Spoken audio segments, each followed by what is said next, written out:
तो बच्चों यहाँ पर इस वीडियो में हम बात करने वाले हैं जनरेशन ऑफ फ्री रेडिकल। किसकी बात करने वाले हैं बच्चों? जनरेशन ऑफ फ्री रेडिकल्स की या फिर उनके फेट की। तो जनरेशन मतलब किस तरह से उसको जनरेट किया जाएगा, और एक बार जनरेट हो गया तो उसको जो पैदा हो गया एक तरह से, तो उसको फ्यूचर क्या होगा, फेट क्या होगा फ्री रेडिकल्स का।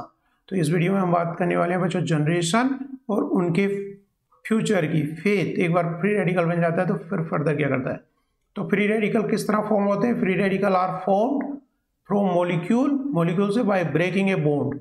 ये बॉन्ड ब्रेक करके, लेकिन किस तरह से? So that each fragment keep one electron. हर एक फ्रेगमेंट जो है क्या रखे? एक एक इलेक्ट्रॉन रखे। ठीक है, इस तरह से कोवेलेंट की ब्रेकिंग से क्या बनता है बच्चों? जनरेशन ऑफ फ्री रेडिकल का फॉर्मेशन होता है। क्या क्या तरीके हैं? एक तो बच्चों इस बॉन्ड को ब्रेक करने के लिए थर्मल क्लीवेज, एक क्या है? Thermal cleavage. दूसरी बात करेंगे हम फोटोकेमिकल क्लीवेज की। तो बॉन्ड को हीट करके और फोटोकेमिकली मतलब लाइट डाल करके दो तरह से ब्रेक किया जा सकता है। एक तो क्या है बच्चों? थर्मल क्लीवेज है, और दूसरी क्लीवेज क्या है? फोटोकेमिकल। फोटोकेमिकल मतलब लाइट डाली जाएगी, HNU, फोटोन डाला जाएगा। थर्मल क्लीवेज मतलब उसको हीट किया जाएगा, हीटिंग से जनरेट किया जा सकता है, या फिर क्या किया जा सकता है? HNU डाल करके भी उसको जनरेट किया जा सकता है। दो भी है बच्चों। Subjection of any organic molecule to higher enough temperature. अगर किसी मॉलिक्यूल को हायर एनफ टेम्परेचर पे रखें इन द गैस फेज का result in the formation of free radical. अगर किसी मॉलिक्यूल को अगर हायर टेम्परेचर दिया जाए, हीट किया जाए, तो क्या जनरेट किया जा सकता है? Free radical. When the molecule contain bonds with dissociation energy value this much, leakage can be caused in liquid phase. तो मॉलिक्यूल को अगर उसकी डिसोसिएशन एनर्जी काफ़ी कम है तो थर्मल एनर्जी द्वारा ही, थर्मल क्लीवेज किया जा सकता है, हीट करके लिक्विड फेज में क्लीवेज किया जा सकता है। लेकिन किसी भी मॉलिक्यूल को गैस फेज में तो हीट करके एनफ टेम्परेचर दिया जाए तो गैस फेज में तो किसी भी मॉलिक्यूल को, लेकिन अगर जो बॉन्ड्स वीक बॉन्ड है उनको जो है बच्चों हम लिक्विड फेज में हीट करके क्या कर सकते हैं? फिर रेडिकल ब्रेक कर सकते हैं। जैसे दो कॉमन एग्जांपल्स है, two common example cleavage of diacyl peroxide और एसओ कंपाउंड है। तो ये ऑक्सीजन ऑक्सीजन बॉन्ड काफी वीक होता है, तो थर्मली इसको जो है लिक्विड फेज में ही हम क्या कर सकते हैं? इसको बच्चों ब्रेक कर सकते हैं। फ्री रेडिकली होमोलिटिक क्लीवेज मतलब ये बॉन्ड इधर जाएगा और एक इलेक्ट्रॉन इधर जाएगा। ऑक्सीजन ऑक्सीजन का बॉन्ड काफी वीक होता है।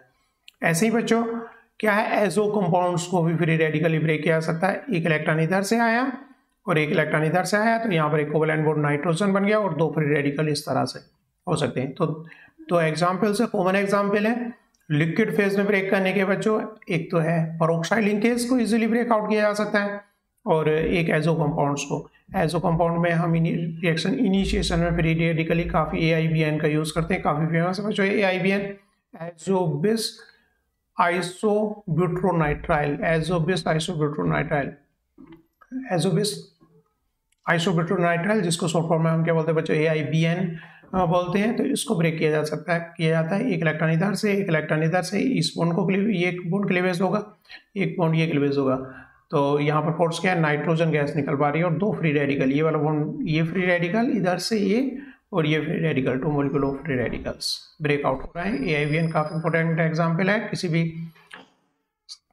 चेन रिएक्शन को या किसी भी फ्री रेडिकल रिएक्शन को इनिशिएट करने के लिए, प्रारंभ करने के लिए AIBN। तो बच्चों हमने थर्मल क्लीवेज का मतलब होता है हीट करके, और यहाँ पर दो इजीली क्लीवेज, पेरोक्साइड लिंकेज काफी इजीली क्लीवेज हो जाती है, एजो कंपाउंड इजीली क्लीवेज हो जाते हैं। नेक्स्ट बच्चों फोटोकेमिकल क्लीवेज। किसी भी कंपाउंड को हम एनर्जी, इतने एनर्जी की इलेक्ट्रॉन डाल करके, फोटोन डाल करके, लाइट डाल करके 600 नैनोमीटर से 300 नैनोमीटर वेवलेंथ की जो है बच्चों लाइट डाल करके, किसकी इक्विवेलेंट है? ये 200 to 400 किलो जूल पर मोल के इक्विवेलेंट एनर्जी की है। This is the order of magnitude of covalent bond energy. जो कोवेलेंट बॉन्ड की एनर्जी होती है उसके इक्विवेलेंट एनर्जी की ये वेवलेंथ की जो लाइट होगी वो होगी। अगर उसको डाला जाएगा तो किसी भी कोवेलेंट बॉन्ड को ब्रेक किया जा सकता है। Typical example of photochemical cleavage of chlorine and ketone. Chlorine molecules को बच्चों क्या किया जा सकता है? CaCl बॉन्ड को ब्रेक किया जा सकता है फोटोन डाल करके, थर्मली भी ब्रेक कर ही सकते हैं।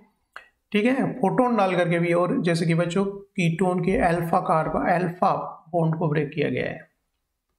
ठीक है, तो कुल मिलाकर बच्चों मॉलिक्यूल को फोटोन डाल करके हम ब्रेक कर सकते हैं, और क्या कर सकते हैं बच्चों? हीट डाल करके ब्रेकआउट किया जा सकता है। और थर्ड मैटर बच्चों, radical are also form from radical जो है रेडिकल से जैसे कि डिकम्पोजिशन हो गया है इस कंपाउंड का कार्बोक्सिलिक फ्री रेडिकल का बच्चों, यहाँ पर ये रेडिकल इधर आएगा, CO2 गैस निकल गई तो यहाँ से जनरेट हो गया पीएच फ्री रेडिकल। एक फ्री रेडिकल डिकम्पोज हो रहा है दूसरे फ्री रेडिकल में, तो इस तरह भी जनरेशन किया जा सकता है, जनरेट हो सकता है। चौथा बच्चों किस तरह से हमने कल इससे पहली वीडियो में बात की है बच्चों, रिडक्शन के थ्रू कीटोन का रिडक्शन किया जाएगा, कार्बोनिल ग्रुप का रिडक्शन किया जाए किसी भी मेटल से तभी फ्री रेडिकल का जनरेशन, इससे पहली वीडियो में इसकी रिएक्शन की हमने बात की है।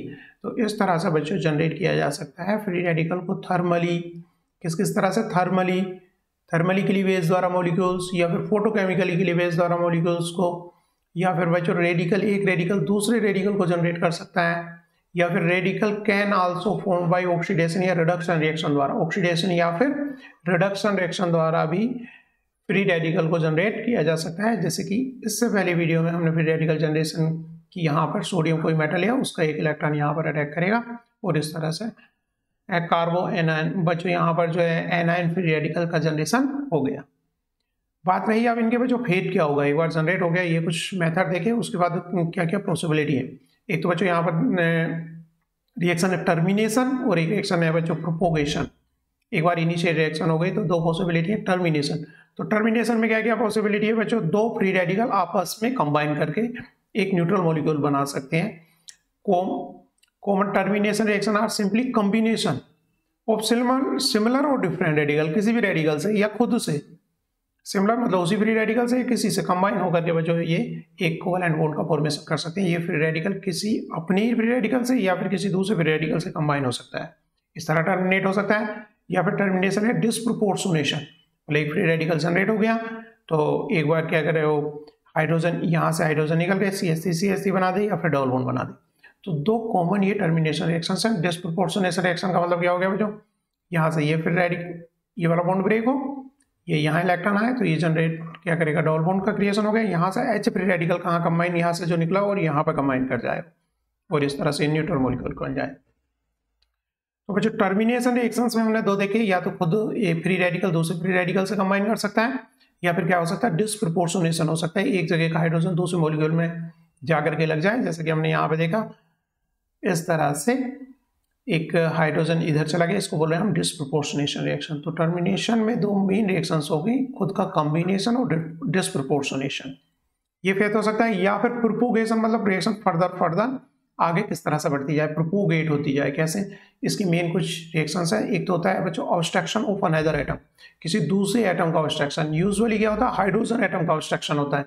एक बार फ्री रेडिकल थर्मली फोटोकेमिकली या किस तरह से जनरेट हो गया तो ये क्या कर सकता है फ्री रेडिकल क्या करेगा दूसरे मॉलिक्यूल से हाइड्रोजन का ऑब्स्ट्रक्शन कर सकता है, तो RH और फर्दर फ्री रेडिकल हो गया और ये फर्दर आगे कोई रिएक्शन करेगा। तो एक तो है कि हाइड्रोजन का ऑब्स्ट्रक्शन इन कॉमन रिएक्शन है।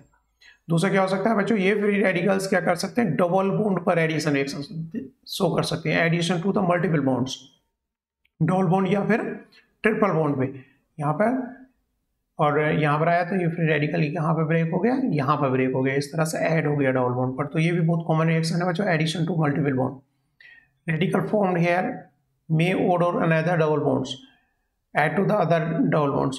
This is one of the cheap mechanism of vinyl polymerization में हम जनरली इन रिएक्शंस को देखेंगे। फ्री रेडिकल क्या हो जाते हैं डबल बॉन्ड्स ऐड हो जाते हैं, उन पर एडिशन रिएक्शन शो करते हैं। Free radical further double bond पर एडिशन रिएक्शन शो कर देगा। थर्ड है बच्चों क्या फेस हो सकता है, या फिर कंपाउंड डिकम्पोज हो सकते हैं, जैसे कि बेंजोक्सी रेडिकल में हमने ऊपर देखा है। क्या हो सकता है इनका फ्यूचर की क्या करें ये डिकम्पोज हो जाए, जैसे कि CO2 में हो गया ब्रेकआउट हो गया और PH फ्री रेडिकल जनरेट हो गया, तो ऐसा भी हो सकता है। क्या हो सकता है बच्चों डिकम्पोज भी हो सकता है। फोर्थ रिएक्शन है रीअरेंजमेंट, जो कि कॉमन रिएक्शन नहीं है, लेस कॉमन रिएक्शन है then rearrangement of the carbocation. Carbocation में ज़्यादा रीअरेंजमेंट देखने को मिलता है, फ्री रेडिकल में उतना नहीं होता है, लेकिन पॉसिबिलिटी है कि R फ्री रेडिकल क्या करें ये R यहाँ पर चला जाए और more stable tertiary free radical generate हो जाए। तो बच्चों प्रोपोगेशन में कौन कौन सी स्टेप्स देखे हमने, या तो क्या कर सकते हो हाइड्रोजन का ऑब्स्ट्रक्शन कर सकते हैं, यूजुअली हाइड्रोजन का ऑब्स्ट्रक्शन दूसरे एटम का ऑब्स्ट्रक्शन कर सकते हैं, या फिर क्या कर सकते हैं डबल बॉन्ड पर अटैक कर सकते हैं। थर्ड क्या कर सकते हैं, या फिर डिकम्पोजिशन भी हो सकता है उनमें, इस तरह से डिकम्पोजिशन हो सकता है बच्चों।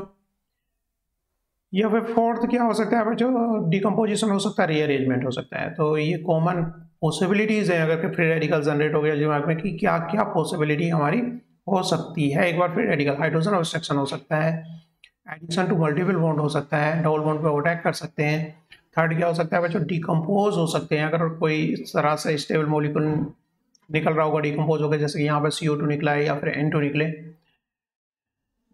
डिकम्पोज हो सकते हैं। या फिर क्या हो सकती है, रीअरेंजमेंट भी हो सकता है। अगर स्टेबल फ्री रेडिकल बन रहा हो तो रीअरेंजमेंट रिएक्शन भी पॉसिबल कर सकते हैं। तो ये थी बच्चों प्रोपोगेशन के अंदर कि किस तरह से रिएक्शन फर्दर प्रोपोगेट करेगी। या फिर बच्चों टर्मिनेशन में मैंने देखा रिकम्बाइन कर सकते हैं, तो फ्री रेडिकल आपस में क्या कर सकते हैं, कंबाइन कर सकते हैं या फिर डिस्प्रोपोर्शनेशन रिएक्शन शो कर सकते हैं। बच्चों फॉर्मेशन में हमने देखा किस तरह से फॉर्म कर सकते हैं। एक तो थर्मल क्लीवेज है, कंपाउंडों को हीट कर दें और लिक्विड फेज में जो बॉन्ड्स वीक होंगे तो वो होमोलिटिकली क्लीवेज हो जाएंगे। या फिर N2 गैस, इस तरह से बच्चों एजो कंपाउंड में जनरली हम देखने को मिलता है, जो कि मोस्ट कॉमन हम इनिशिएटर AIBN यूज करते हैं, एजो बेस आइसोब्यूटेनॉल नाइट्राइल, जिसके डिकम्पोजिशन से हमें फ्री रेडिकल का फॉर्मेशन हो जाता है। फोटोकेमिकल क्लीवेज देखिए बच्चों, अगर लाइट डाली जाए कंपाउंड्स पर तो उस तरह से बच्चों होमोलिटिकल क्लीवेज देखने को मिलती है और फ्री रेडिकल का जनरेशन हो जाता है। या फिर रेडिकल जनरेट हो सकता है बच्चों जैसे कि रिडक्शन या फिर ऑक्सीडेशन में। रिडक्शन वाला एक एग्जांपल पिछली वीडियो में हमने देखा है किस तरह से जनरेट इसको कर सकते हैं। तो यहाँ पर बच्चों इस वीडियो में देखा हमने कि फ्री रेडिकल को किस तरह से जनरेट किया जाता है और बाकी एक बार जनरेट हो गया तो उसका फर्दर क्या क्या पॉसिबिलिटीज हैं, क्या क्या रिएक्शंस कर सकते हैं। हाइड्रोजन का ऑब्स्ट्रक्शन कर सकता है, डबल बॉन्ड पर अटैक कर सकता है, या फिर डिकम्पोज हो सकता है, डिकम्पोज का एग्जांपल देखा है, या फिर बच्चों क्या हो सकता है, रीअरेंज हो सकता है।